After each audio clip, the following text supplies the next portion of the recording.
Pessoal, bom dia, boa tarde, boa noite, como de costume. Sou o professor Edjânio. Essa será a nossa aula 2 da disciplina de manutenção de microcomputadores do nosso terceiro bimestre, e nessa aula nós abordaremos o conteúdo de placa-mãe, tá? Vamos lá.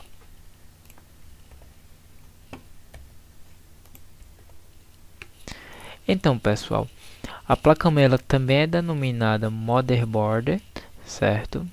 Ou mainboard, tá? Do inglês significa aí placa-mãe, certo?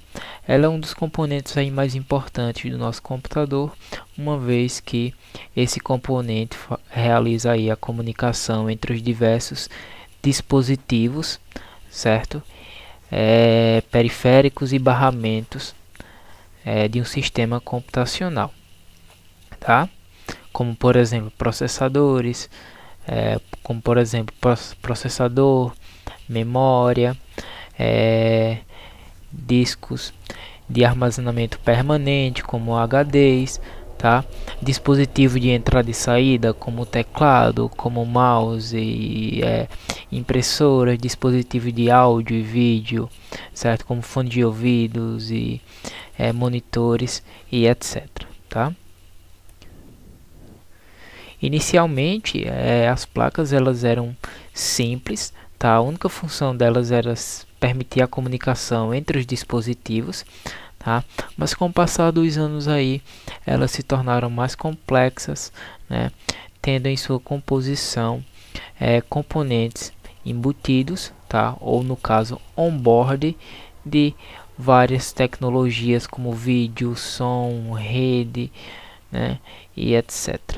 Tá? Aí nós temos uma diferença entre componentes on-board, que são componentes que já vêm instalados na placa, né? Já vêm acoplados ali na placa-mãe, e nós temos os componentes off-board, que são componentes que são conectados a barramentos da placa-mãe, tá? Como por exemplo um processador, tá? Um módulo de memória, um HD, tá?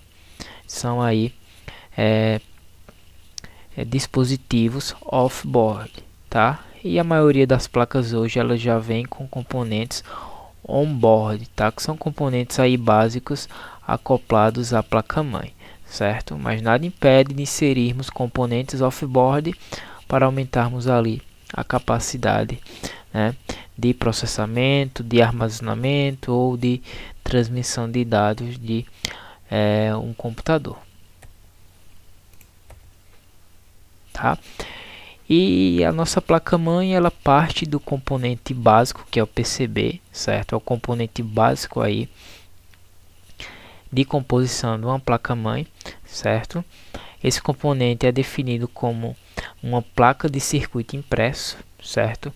Sem que existam ali componentes soldados, tá? Mas essa base de placa de circuito impresso é a plataforma ali que vai suprir, tá, a inserção dos componentes, tá? Um PCB geralmente ele é formado aí por cerca de 8 a 10 faces, certo? De modo que elas são encapsuladas, não sendo muitas vezes perceptível ao usuário comum. Tá? Um exemplo de um PCB, certo? É basicamente a placa-mãe sem a inserção de nenhum componente, tá? Geralmente os componentes serão soldados ao PCB, permitindo aí a inserção ainda de componentes off-board através dos componentes que forem conectores off-board, tá? E também serão soldados componentes on-board, tá? Que são componentes aí que já vêm acoplados à placa-mãe, que tem uma função específica, computacionalmente falando, áudio, vídeo, rede, etc.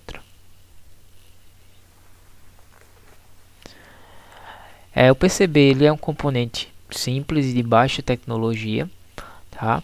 Então geralmente ele é fabricado aí em locais onde a mão de obra ela é mais barata, como por exemplo na China, tá? Ok. Então, como já foi falado, a maior parte dos componentes são inseridos no PCB através da solda, certo? E esse fator torna complexa a troca desses componentes, certo?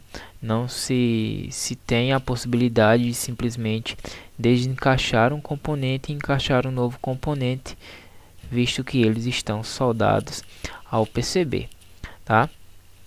Existem componentes que são pequenos, como resistores e capacitores cerâmicos, certo? Os quais aí medem alguns milímetros de diâmetro, mas são essenciais para o funcionamento elétrico da placa-mãe, tá? Nós temos os resistores, certo? São componentes capazes de resistir à eletricidade em determinado nível desejável de resistência, tá?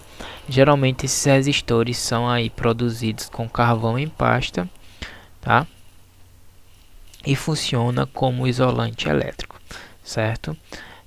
Na imagem 2 vocês veem a representação, tá, de um resistor, a representação visual, né, simbólica na verdade de um resistor.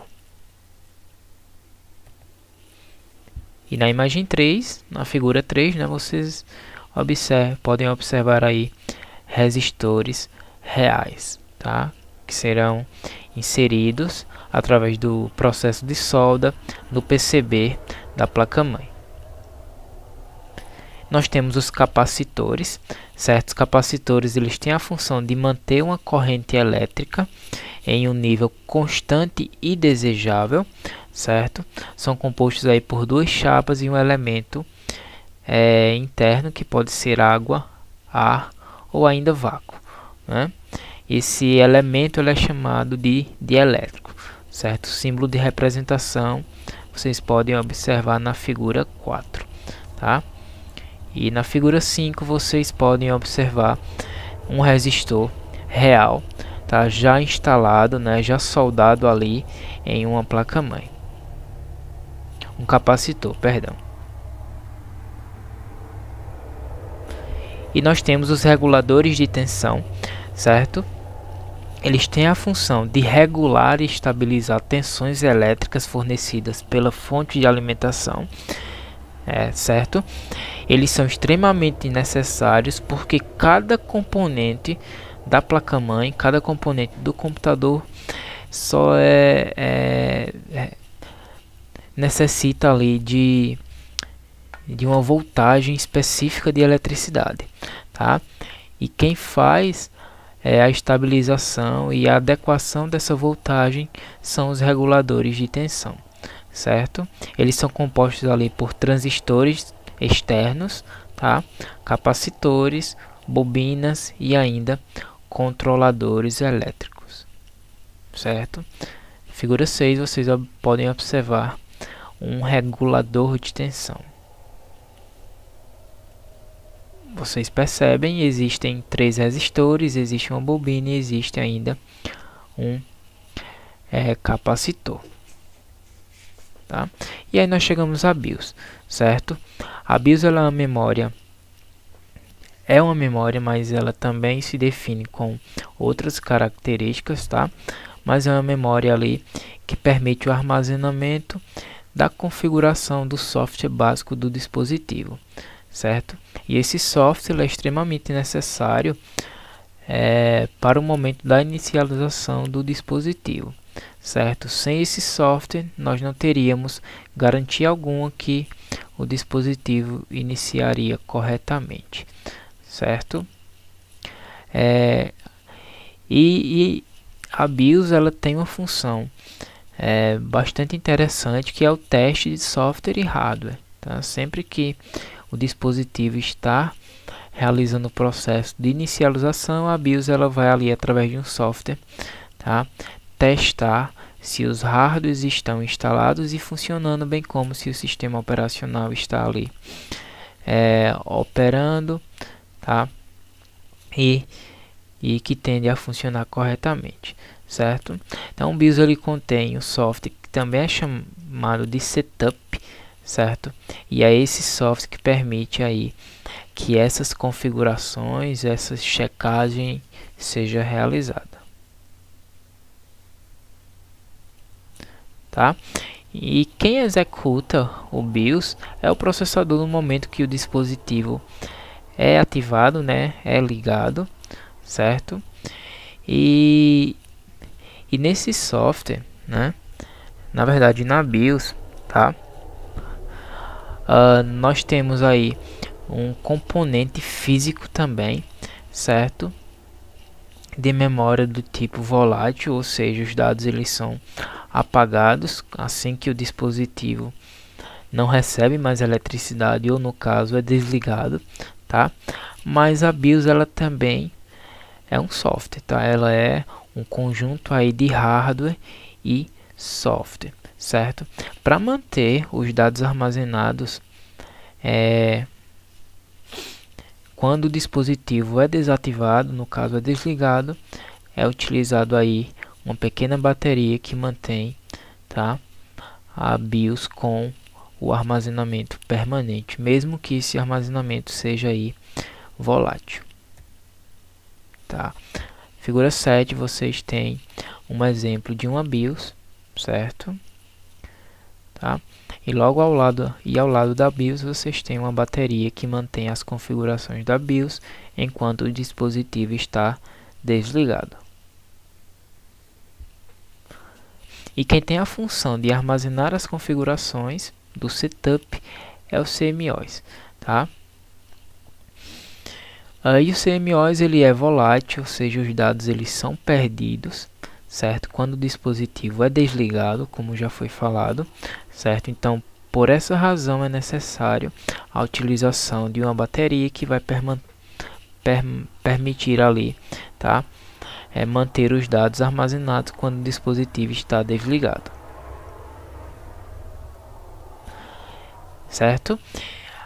E o CMOS, quando de uma configuração errada, tá? Ele pode gerar alguns erros no processo de inicialização, impedindo que o computador ele inicie adequadamente, certo?